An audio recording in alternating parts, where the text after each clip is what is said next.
राधे राधे। आज बात करेंगे कि लॉ ऑफ अट्रैक्शन के बारे में श्री कृष्णा जी ने क्या कहा है। गीता जी में श्री कृष्णा जी ने बहुत पहले ही लॉ ऑफ अट्रैक्शन के बारे में बता दिया था। ऐसा नहीं है कि सिर्फ श्रीमद् भागवत गीता में बताया गया है। ये चीजें हमारे धर्म ग्रंथों, पुराणों, वेदों में कहीं ना कहीं आपको देखने को मिलेगा लॉ ऑफ अट्रैक्शन के बारे में।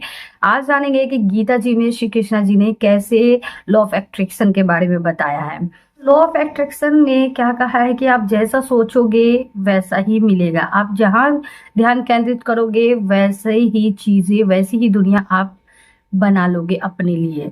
तो ऐसा ही श्री कृष्ण जी ने भी कहा है कि यथा दृष्टि तथा सृष्टि, यानी कि आप जैसे दुनिया को देखते हैं, आपके भाव जैसे होते हैं, आपके विचार जैसे होते हैं, आपकी सोच जैसे होते हैं। आप सकारात्मक सोचते हैं तो आपको दुनिया सकारात्मक ही दिखेगी। अगर आप नकारात्मक देखते हो तो दुनिया नकारात्मक ही दिखेगी।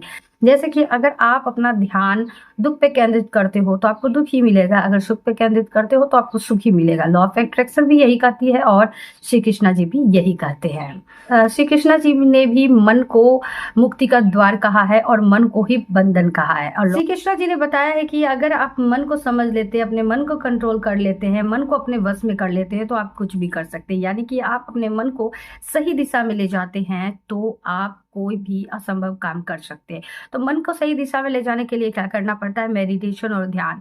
यहाँ पर श्री कृष्णा जी अचेतन मन की बात कर रहे हैं। वो बता रहे हैं कि अचेतन मन की शक्ति से आप कुछ भी कर सकते हैं, सब कुछ करना संभव है। अगर आप दिमाग की शक्ति का प्रयोग सही तरीके से करते हैं तो आप कुछ भी कर सकते हैं। दिमाग आपका दोस्त है और दुश्मन भी। ये अब आप पे डिपेंड करता है कि आप किस तरह से उसका यूज करते हो। और यही लॉ ऑफ अट्रैक्शन में भी कहा गया कि आप अपने दिमाग को किस तरह से अपने दिमाग को किस तरह से रिप्रोग्राम करते हो, अपने दिमाग की शक्ति को किस तरह से यूज करते हो। चेतन मन की शक्ति से आप कुछ भी प्राप्त कर सकते हो और इसके लिए ध्यान, मेडिटेशन को कहा गया है और जप को कहा गया है। श्री कृष्णा जी अर्जुन को बताते हैं कि यहाँ पर जो भी चीजें तुम देख रहे हो वो सब में मैं हूँ और सब मुझसे ही निकली हुई है। ये श्री कृष्णा जी बता रहे हैं और यही चीजें लॉ ऑफ अट्रैक्शन में भी बताई गई कि यहाँ पर जितनी चीजें हैं ये सारी की सारी एनर्जी से बनी हुई है। चाहे ये टी शर्ट हो, कंघी हो, पेन हो, कप कॉपी हो, कोई भी चीज हो, यहाँ सभी एनर्जी से बनी हुई है। और यही श्री कृष्णा जी कह रहे हैं कि सब में मैं हूँ, यानी कि वो वही एनर्जी की बात कर रही हैं। और श्री कृष्णा जी ये भी बोल रहे हैं कि सब मुझसे ही निकली हुई है। आप, हम, सब कुछ हमसे ही निकला हुआ है। ये ब्रह्मांड, ये समय, ये अंतरिक्ष, सब कुछ और फिर मेरे अंदर ही समा जाएगा। ऐसा भी श्री कृष्णा जी अर्जुन जी को बता रहे हैं। साइंस भी मानती है कि बिग बैंग थ्योरी हुई थी। एक छोटे से बिंदु से भी छोटी से छोटी चीज से हर चीजें निकली है। विस्फोट के बाद समय हो, अंतरिक्ष हो, हर चीजें वहीं से निकली है। यूनिवर्स वहीं से निकली है। तो हर चीजें उस सब कुछ से निकली है जहां कुछ भी नहीं था। और श्री कृष्णा जी अर्जुन जी को बता रहे कि यहाँ पर जितने भी युद्ध क्षेत्र में लोग हैं, जो अब तुम इंसान कर रहे हो, जिसे रिश्तेदार कर रहे हो, ये सभी आत्माएं हैं। यहाँ पर सभी आत्माएं हैं, तुम भी आत्माएं हो, सब आत्माएं यहाँ पर। और यही चीजें लॉ ऑफ अट्रैक्शन में भी कही जाती है। यहाँ पर जितने भी लोग हैं सभी एनर्जी है। ये सभी, हम, आप, सब कोई एनर्जी है। यही चीजें श्री कृष्ण जी भी कह रहे हैं। श्री कृष्ण जी अर्जुन जी को ये भी कहते हैं कि मुझ पे विश्वास करो और सब कुछ मुझ पे छोड़ दो। यहाँ पर कर्म योग की भी बात करें कि आप अपने कर्म को कर्तव्य मान के करो और सारे बंधनों से आप मुक्त हो सकते हो। श्री कृष्ण जी संकल्प की शक्ति के बारे में बताते हैं कि संकल्प की शक्ति से आप कुछ भी कर सकते हो। कोई भी असंभव काम संभव हो सकती है। और संकल्प की शक्ति जब आप लेते हो, कोई बड़ा काम करने के आप बेरा उठाते हो, तो दिव्य शक्तियाँ आपको हेल्प करने आती ही आती है। और यही चीजें लॉ ऑफ अट्रैक्शन में भी होता है। अगर आपने कुछ बड़ा करने का सोचा है तो दिव्य शक्तियां हमारी हर तरह से हेल्प करती है। लॉ ऑफ अट्रैक्शन जो भी स्पिरिचुअल जर्नी में होंगे उन्हें पता होगा कि दिव्य शक्तियां किस तरह से उनकी हेल्प करती है। श्री कृष्णा जी अर्जुन जी को कहते हैं कि सरेंडर कर दो, सब कुछ मुझ पर छोड़ दो, सर्वस्व मेरे पे अर्पण कर दो और तुम सिर्फ काम करो। और यही चीजें हमें लॉ ऑफ अट्रैक्शन भी सिखाती है कि आप पूरी विश्वास रखें, पूरी श्रद्धा रखें और सब कुछ यूनिवर्स पे छोड़ दें, सरेंडर कर दे। श्री कृष्णा जी भी यही कहते हैं कि मुझ पे पूरी तरह से विश्वास रखो, जरा सा भी संशय मत करो। और लॉ ऑफ अट्रैक्शन भी हमें यही सिखाती है कि डाउट ना रखे, पूरी तरह से बिलीव रखे, अपने आप पे भी और भगवान पे भी। श्री कृष्णा जी भी कहते हैं कि कर्म करो, फल की चिंता मत करो। और जब हम किसी चीज को मैनिफेस्ट करते हैं तो हमें भी यही बोला जाता है कि आप जिस चीज को मैनिफेस्ट कर रहे हो उसके रिजल्ट पे फोकस मत करो। आप बस अपने विश को एक बार यूनिवर्स को बोल दिया है, लेट गो हो जाने दो और अपने काम पे पूरी तरह से फोकस रखें। रिजल्ट भले ही नेगेटिव आ रहा हो, उससे फर्क नहीं पड़ता है, हमें अपना बेस्ट देना होता है। मैनिफेस्टेशन में यही कहा गया है। श्री कृष्णा जी ने कहा है कि यहाँ पर बहुत सारी देवी देवताएं हैं। लोग अपने भावना श्रद्धा के अनुसार देवी देवता को पूजते हैं, और जो जिनको पूजते हैं मैं उन्हीं में श्रद्धा बढ़ा देता हूँ, और वो उनकी जो इच्छाएं होती है पूरी भी करती है। तो श्री कृष्ण जी का कहने का मतलब ये है कि यहाँ सरस्वती जी विद्या के रूप में है, लक्ष्मी जी पैसे के रूप में है, धन के रूप में है। तो इसलिए जिसे विद्या चाहिए होता है वो विद्या की देवी की पूजा करते हैं, जिसे धन चाहिए होता है वो धन की देवी की पूजा करते हैं, जिसे जो चाहिए होता है वो उसकी पूजा करते हैं, उसे अप्रिशिएट करते हैं। और यही लॉ ऑफ अट्रैक्शन भी कहा गया, अगर आपको धन चाहिए तो आप धन को आकर्षित करो, आप धन को अप्रिशिएट करो और धन के लिए पॉजिटिव और अच्छा बोले। आप जो भी चाहते हो, लॉ ऑफ अट्रैक्शन में यही कहा गया है कि आप उस चीज के लिए अच्छा बोले और उसकी एक तरह से पूजा करे, रिस्पेक्ट करे।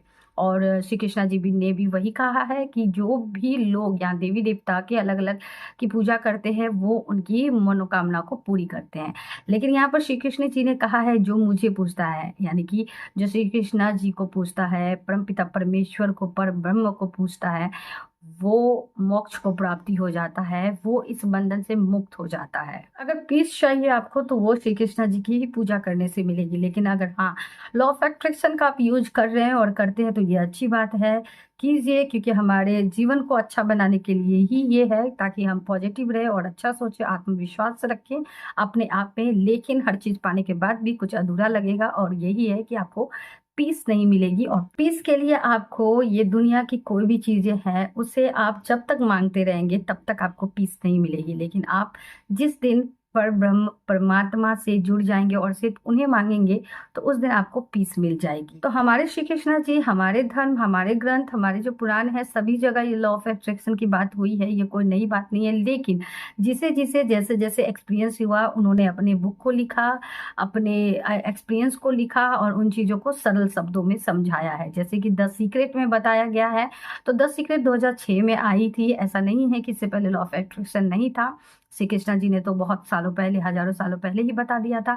तो उसी तरह हम जो है ना, हमेशा से अपने जो बुक होते हैं ना उसे नहीं पढ़ते, क्योंकि हमें जो बाहर जो ये बुक होते हैं ना ये बहुत अच्छे लगते हैं। ऐसा लगता है कि सारी प्रॉब्लम सॉल्व भी हो जाएगी। द सीक्रेट नाम बड़ा अट्रैक्टिव है। तो मैंने भी बुक पढ़ी है, the magic, the secret, the power of subconscious mind, the hero, और द पावर, और थिंक एंड ग्रो रिच। ये सारे बुक जितने भी मैंने पढ़े नहीं, ये 6-7 या 6-7 ही बुक होंगे जितने पढ़े। इसे ये पता चलता है कि इन सब में एक ही बात को दोहराया गया है, बार बार बार बार एक ही तरह से अलग अलग पहलुओं में समझाया गया है, जिसका सबका अर्थ एक ही है कि अपने आप पे विश्वास रखे, अपने काम पे फोकस रखे और पॉजिटिव रहे और सब कुछ यूनिवर्स पे छोड़ दे। ये सारे बुक में यही चीजें बार बार कही गई है। और मुझे लगता है कि जो भी और भी फिलोसफर होंगे या जिनके साथ स्पिरिचुअल घटनाएं हुई होगी, एक्सपीरियंस लिया होगा, और जो भी बुक होंगे, वो सारी के सारे जितने भी एक्सपीरियंस किया होगा वो सारे के सारा आपको गीता जी में जरूर मिल जाएगा। क्योंकि श्रीमद् भागवत गीता में हर चीजों के बारे में बताया गया है। लोग उतना ही एक्सपीरियंस कर सकते हैं जितना श्रीमद् भागवत गीता में, क्योंकि इन सभी बुकों को पढ़ने के बाद पता चला कि इन सभी में एक ही बात कही गई है। भले ही शब्द अलग हो लेकिन अर्थ एक ही है। तो मुझे लगता है जितने और भी बुक होंगे सब में इसी तरह की बातें की गई होगी, और लास्ट में अर्थ इतना ही निकलता होगा कि खुद पे फोकस करे, पॉजिटिव रहे और अच्छा सोचे और सबसे प्यार करे और सरेंडर कर दे। तो उतने सारे बुक पढ़ने से अच्छा है कि आप सिर्फ और सिर्फ श्रीमद् भागवत गीता पढ़ो, जिसमें कि जितने भी लोगों ने आज तक एक्सपीरियंस किया होगा श्रीमद् भागवत गीता के पार नहीं गया होगा। सारे एक्सपीरियंस में जो भी उन्होंने सीखा होगा सब इसके अंदर ही है। तो इसलिए उन सब बुकों को खरीदने में पैसा बर्बाद नहीं करो। पीडीएफ अगर पढ़ना हो तो पीडीएफ डाउनलोड कर लो, क्योंकि मैंने भी पीडीएफ ही डाउनलोड किया था। तो आप पढ़ लो, जानकारी के लिए पढ़ना है पढ़ लो, जान लो, लेकिन श्रीमद् भागवत गीता जरूर पढ़ो। थैंक यू वीडियो देखने के लिए।